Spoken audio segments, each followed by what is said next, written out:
Assalamualaikum warahmatullahi wabarakatuh. Selamat pagi teman-teman semuanya.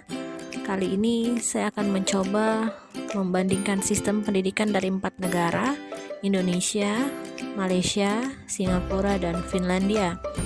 Ketika saya membandingkan sistem pendidikan 4 negara ini, saya tidak akan membahas hanya dari satu sisi saja, tapi saya akan membahas dari 4 sisi. Yang pertama, sistem kebijakan pemerintah; yang kedua, sistem penerapan; yang ketiga, sistem pengawasan; dan yang keempat adalah sistem penilaian. Baik, yang pertama saya akan mencoba membahas sistem kebijakan pemerintah. Di Indonesia, sistem kebijakan pemerintah dipusatkan pada Kementerian Pendidikan dan Kebudayaan, wajib belajar 12 tahun, dan visi pendidikannya adalah mencerdaskan kehidupan bangsa yang demokratis, berkeadilan, non-diskriminasi, menjunjung tinggi hak asasi manusia, nilai agama, nilai budaya, dan kemajemukan bangsa sesuai dengan perkembangan zaman. Biaya pendidikan disubsidi oleh pemerintah dan kualifikasi guru minimal S1. Di Malaysia, sistem pendidikan berpusat pada KPM. KPM itu adalah Kementerian Pengajaran Malaysia atau Kementerian Pendidikan Malaysia, wajib belajar 11 tahun, dan visi pendidikannya adalah membangun masyarakat yang sangat terstratifikasi namun dengan nilai-nilai yang sama. Biaya pendidikan semua ditanggung oleh pemerintah dan kualifikasi guru minimal S1. Di Singapura, sistem pendidikan pusat oleh Kementerian Pendidikan, wajib belajar 10-11 tahun, dan visi pendidikannya adalah kualitas pendidikan melahirkan individu-individu terpelajar untuk bangsa yang sejahtera. Biaya pendidikan disubsidi oleh pemerintah sama halnya dengan Indonesia, dan kualifikasi guru minimal S1. Dan yang terakhir, Finlandia. Finlandia, sistem pendidikannya terpusat oleh Kementerian Pendidikan dan Kebudayaan, wajib belajar 9 tahun, dan visi pendidikannya adalah fokus pada target strategis dengan mengutamakan kesetaraan pendidikan dan budaya.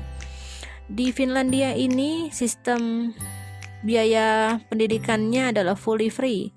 Jadi mulai dari pendidikan dasar sampai perguruan tinggi semuanya dibiayai oleh negara. Dan kualifikasi guru minimal adalah S2. Bagian kedua yang saya akan bahas adalah sistem penerapannya. Di Indonesia, biasanya bahasa yang digunakan dalam sistem pengajaran itu bahasa Indonesia.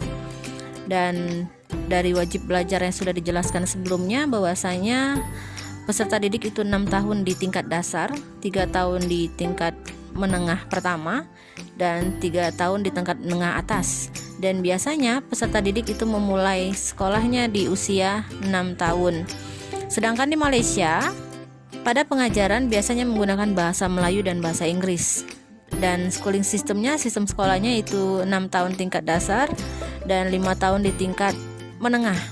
Dan biasanya peserta didik itu sekolah pada usia 7 tahun. Bahasa yang dipakai ketika pengajaran itu adalah bahasa Inggris, dan mereka juga biasanya menggunakan bahasa Melayu, bahasa Cina, dan bahasa Tamil sebagai bahasa ibunya.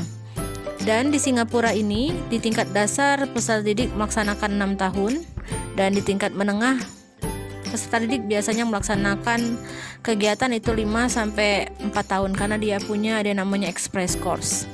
Dan biasanya di Singapura ini peserta didik itu memulai pendidikannya pada usia 7 tahun.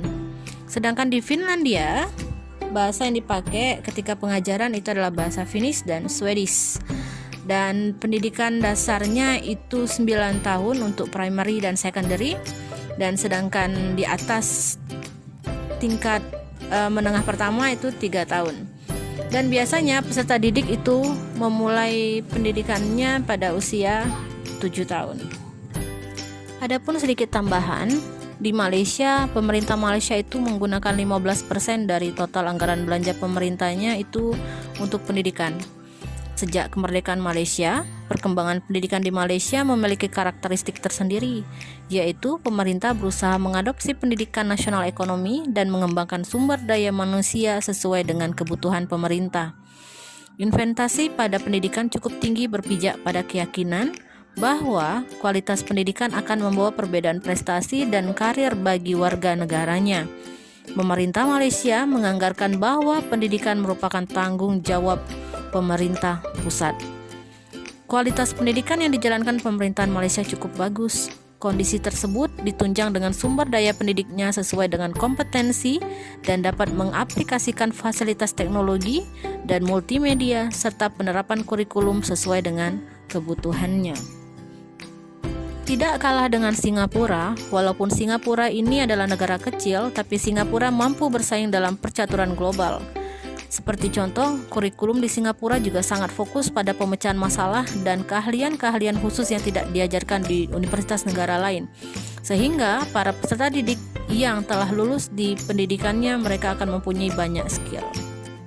Sedangkan di Finlandia, seperti kita ketahui, Finlandia adalah salah satu negara yang punya prestasi yang sangat baik di dunia.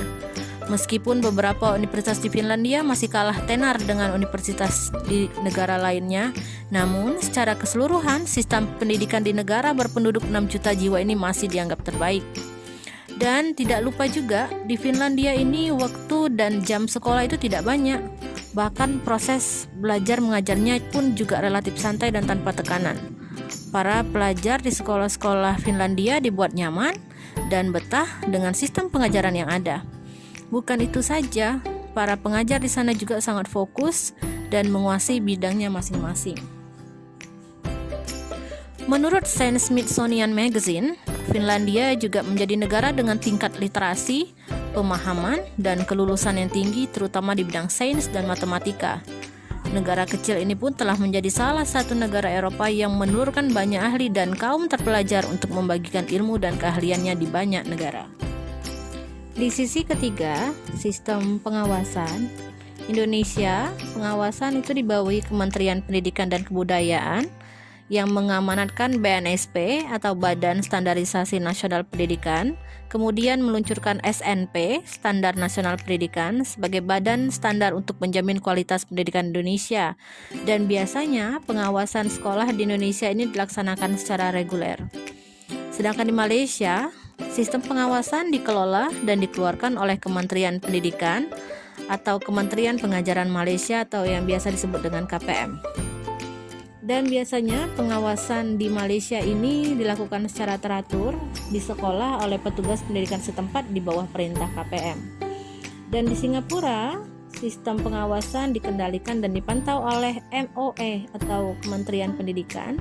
MOE meluncurkan TLLM atau Teach Less Learn More, di mana PLC Komunitas Pembelajaran Profesional dan PLTS Tim Pembelajaran Profesional menjadi sarana untuk melakukan perubahan pedagogis di tingkat dasar.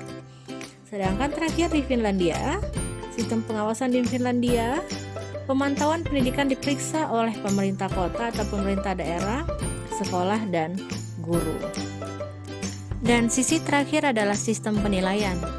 Di Indonesia, biasanya sistem penilaian itu menggunakan ujian nasional baik dari tingkat dasar, menengah pertama, dan menengah atas. Karena ujian nasional ini dilakukan untuk melihat penilaian siswa itu berdasarkan nilainya.